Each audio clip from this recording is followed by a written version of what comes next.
So I want to share with you the land acknowledgement that we use at North Sound. We use it in our public meetings. We use it when we have our staff meetings, our internal meetings, our board meetings. And it carries a significance for us because it isn't something that got made up by our staff. It got created in partnership with tribal leaders by our very first tribal liaison, Candace Wilson. And each year, our board's Tribal Alignment Committee comes back and reviews this to see if they feel like it needs to change in any way. So each year, it is reaffirmed by tribal leaders with us. So we begin by acknowledging with humility that the land where we are today is the territory of the people of the Salish Sea. Their presence is imbued in the waterways, shorelines, valleys, and mountains of the traditional homelands of the Coast Salish people since time immemorial. And that last piece is important because it really is about before there was written word, that this land, this stewardship is as far back as we can see. And you will get a copy of all of these slides, but at the bottom of this slide is a link to a website where you can look up, like, when you were in elementary school, whose tribal land were you on? When you went to college, where you live today? And I know that for me, growing up, this was not a common conversation.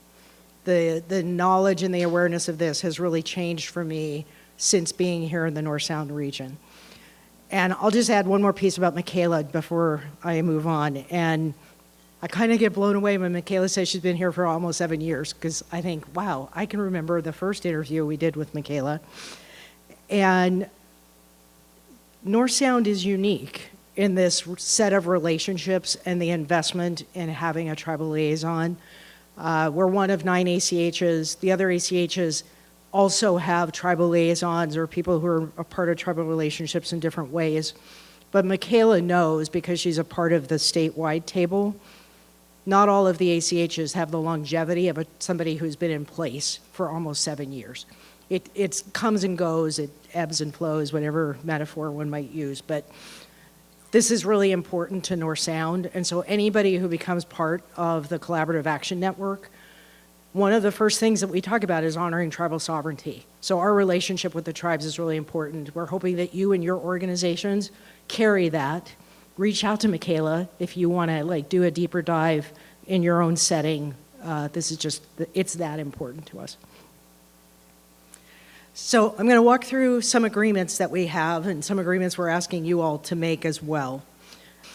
So we have a set of commitments that we incorporated about 3 years ago: curiosity, courage, connection, care, compassion. Together, internally, we refer to those as leading with love. We're asking you to hold those as you go through your conversations today, to be reflective, not reactive, which is really sometimes hard because it means that I have to recognize, where's my bias? Where am I going to, kind of lean one way or the other? I don't necessarily have to tell you everything I think, but I should be listening to you so that I understand where you're coming from.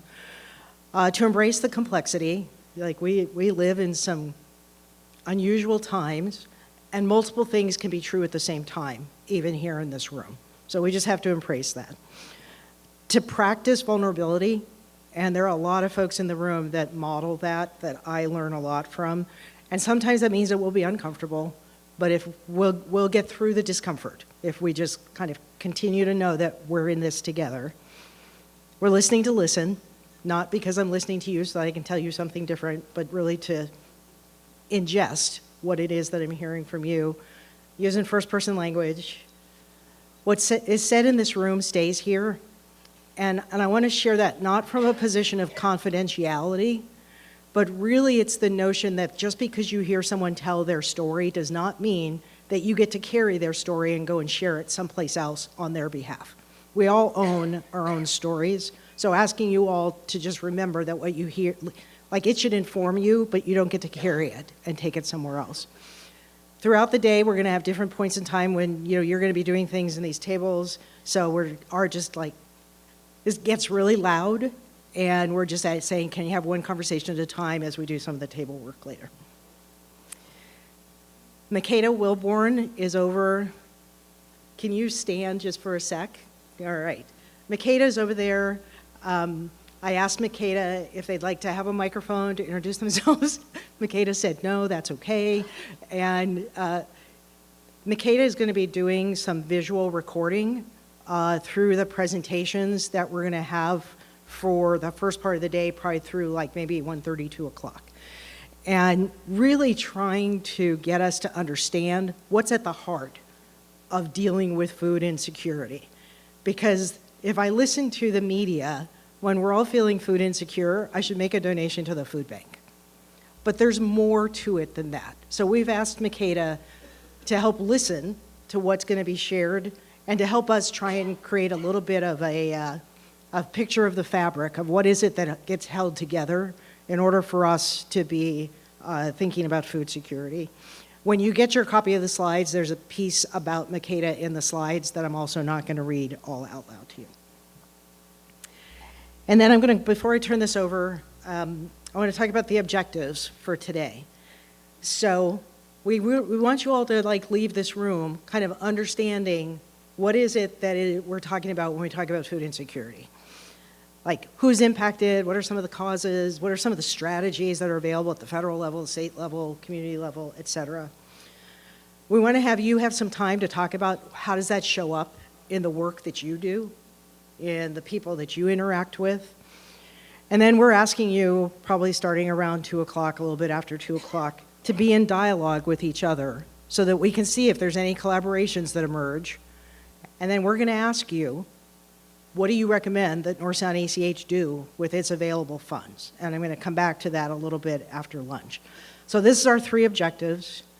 And, this is also Black History Month. And I said something to our team yesterday. We talk about these things as if they are far away. I need to pull somebody from history. And this stuff is also personal. Black History Month is personal to me because of the history of my family and the people that I've interacted with. Well, food insecurity is also personal. And so about 4 days ago, I get a phone call from one of my nieces, and she has worked with customs down at Los Angeles International for close to 25 years. She has 2 of her children plus a nephew that live with her, and they're all on SNAP. And she calls me, she's in tears. She is embarrassed, she is frightened, because all of the kids who had gone to the office and turned in all of their work requirement information still didn't get any information back at the 1st of February whether they were going to get their SNAP benefits.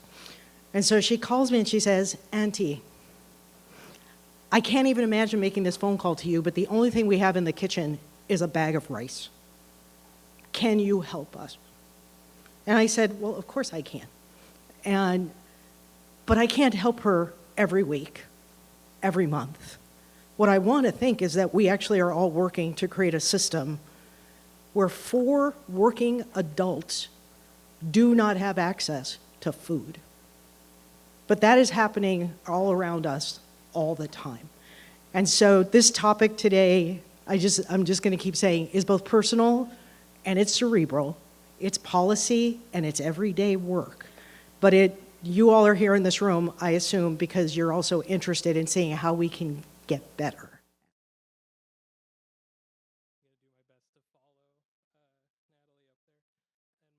My name is Matt. I work with North Sound ACH. I'm our Impact and Evaluation Manager, and I'm going to tell you just a couple things super fast about just some data we know about food insecurity in our region. I'm not going to keep it very high level, so we should be able to follow along okay. First thing I'm going to start out with is just the results of our well-being survey that we had in 2025. So regionally, this is kind of what we were seeing with folks who responded to that survey. I think it was around 750, 800 or so folks who responded to that across the region. But we're seeing that over half of the folks who responded to that survey were either struggling or suffering, meaning that they currently see their lives, not at the highest level they could be, or they expect things to get worse. And I say that just to kind of frame the next slide here. Because with those responses, we started to ask, what contributes and what gets in the way of well-being in folks' communities. This is like an open response question. We just asked the question. People could say whatever they want. But what we were seeing with the responses to that, I'm gonna. I don't know if you can see the mouse when I do this. You can? Okay. We see food right here in the middle. Just shy of 8% of folks across the survey are stating that access to food, contributes to well-being in their community. Enough that, I think we can all agree probably that food is a basic need, but we're seeing that so much that it's its own category. It's not lumped in with the rest of the basic needs that we were seeing, like utilities and heat and, that kind of stuff. So I think just from what we hear from community, we know that food contributes to the well-being of folks' community. We know that lack of access to food gets in the way of that. I don't think that's a huge surprise to anybody. I don't expect you to read all this because the font is very tiny. So I am just going to jump to the next one right here. If you were with us back in August for our last convening, we spent the day doing some community engagement, just imagining what a community campus that could serve the needs of the community would look like. So this is coming from you all, from our partners at that last convening. But we're seeing when we kind of distill down the ideas there, what we have circled in red are food related, and we see those kind of coming to the top when we kind of look at these things through the vital conditions of well-being. And it's not as simple as just access to food. We're seeing community gardens. We're seeing sustainable food sources, culturally relevant. I think in this room we're taking this broader picture of what food security looks like in our communities. And right here we have with our community hub, so where we try to connect folks who are kind of in need of services to community health workers throughout the region who can help them meet their needs. When people are kind of screening themselves or kind of going through that process to get hooked up with a community health worker, we have a quick little screening survey at the beginning that folks can choose to do. And it's really just if someone's not familiar with the hub, they can look at it, see the things that the hub might be able to help them out with and let them know, like, hey, okay, this might be something that I want to do. But this was maybe not super surprising. I was maybe surprised at the degree when we pulled this information. But we asked the question, how difficult is it for you to pay for the very basics like food, housing, and medical care? Only 15% of folks who did that said that it was not difficult at all. A majority are finding it very difficult, and most people are struggling in some areas when it comes to affordability. And I think there's a whole conversation we can have about the affordability crisis we're in, how that plays into food access and food insecurity. But we're in a very intersectional place here when we're talking about food and all the things that go into the difficulty with access to that. I think that is my last. Nope, there's one more. Okay. North Sound didn't put this data together, but this comes from the Washington State Food Security Survey.